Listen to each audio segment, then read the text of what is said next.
Vous savez, lorsque j'étais encore inconverti qu'il arrivait qu'on me parlait de l'au-delà, vous savez, je répondais parfois par une sorte de blague en disant les gens qui iront en enfer seront avec les stars, donc si je vais là-bas, je serai avec les stars, genre les Michael Jackson. S'il y a en enfer, on sera en train de faire des concerts, ça sera la fête tout le temps, avec genre si 50 Cent descendait en enfer, on sera en train de fêter toutes les autres grandes stars de la terre s'ils vont en enfer. Ce sera un moment, ce sera un endroit, un rassemblement de toutes les grandes personnes de la terre. Mais en fait, je me trompais carrément parce que c'est tellement faux cette conception de l'enfer, parce que l'enfer n'est pas un endroit de fête ou un endroit de calme ou un endroit où on peut même trouver un soupçon de plaisir. L'enfer, c'est un endroit où il y a des tourments, il y a des tourments, il y a la mort, il n'y a que l'odeur de la mort et où il y a le désespoir, et les gens en enfer n'ont pas cette possibilité de rentrer en enfer et de réparer les choses. Aujourd'hui, je ne veux pas faire l'apologie, je ne veux pas faire la propagande de l'enfer, mais je veux plutôt faire la propagande de la vie éternelle, parce qu'il y a beaucoup de doctrines ces derniers temps, il y a beaucoup de pensées qui circulent et qui nous font penser que l'enfer est un bon endroit et que le ciel est un endroit ennuyeux. C'est pour ça que je fais cette vidéo pour essayer de détruire ce genre de forteresses qui sont en train d'être créées dans les gens, parce que beaucoup de personnes commencent à y croire. Et premièrement, les bébés spirituels ont une mauvaise conception de ce qu'est le don de Dieu de la vie éternelle, mais aussi il y a cet adoucissement de l'image qu'on a de l'enfer. Et aussi, ce genre de doctrine pousse les gens à ne pas croire, à ne pas désirer le ciel, à ne pas désirer le don de Dieu.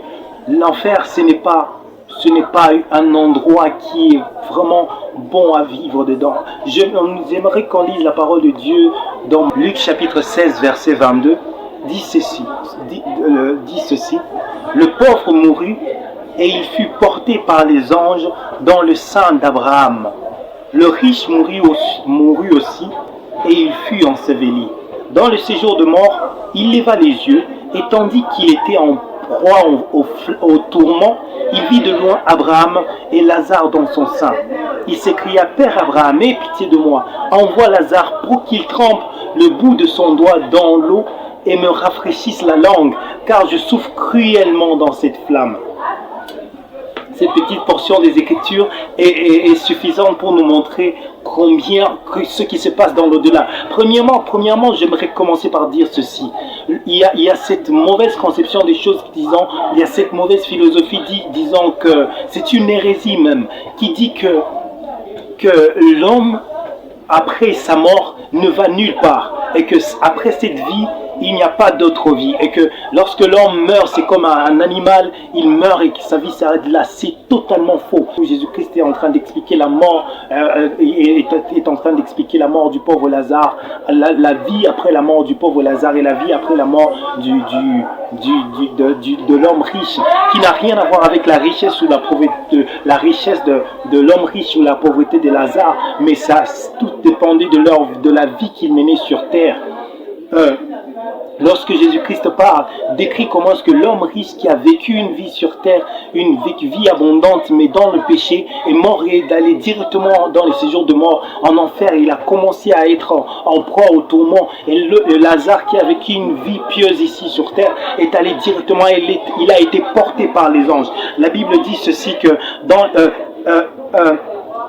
Lazare mourut et il fut porté par les anges dans le sein d'Abraham. Après que Lazare fut mort, après la mort de Lazare, Lazare a été transporté par les anges au ciel. Tu t'imagines cela? Lorsque cet homme est mort, ce pauvre Lazare est mort, il a directement commencé à vivre le surnaturel. Il y a des anges qui sont venus, ils l'ont transporté ils l'ont transporté dans les seins d'Abraham avec les autres saints. Et lorsque le riche est mort, lui, il est directement descendu dans le séjour de mort où il a commencé à souffrir. Mes frères, laissez-moi vous dire ceci. Lorsque la parole de Dieu dit que le salaire du péché, c'est la mort, c'est vrai que lorsque une personne vit une vie de péché ici sur terre, même si c'est une vie abondante, même si c'est une vie de milliardaire, même si c'est une vie de plaisir, mais après cette vie, il y a une vie, il y a une autre vie. Et si cette personne a vécu toute sa vie sur terre dans le péché, cette personne ira directement dans le séjour de mort où il y aura des tourments. Et j'aimerais vous dire que ce ne sont pas des tourments ce ne sont pas des tourments légers. Lorsqu'ici sur terre nous avons soif et que nous avons besoin de se rafraîchir, ce que nous demandons c'est un verre d'eau. Le minimum c'est un verre d'eau. Lui il a demandé le tremper le bout de son doigt parce que le tourment était tellement grand et il y avait tellement un tel désespoir que ce qu'il a demandé, c'était juste le bout de son doigt. Il était en proie au tourment et il y avait aussi des flammes. Il a dit, il était en proie au tourment et vit de loin parce qu'il a dit, car je souffre cruellement dans cette flamme. Thanks for watching. Bye.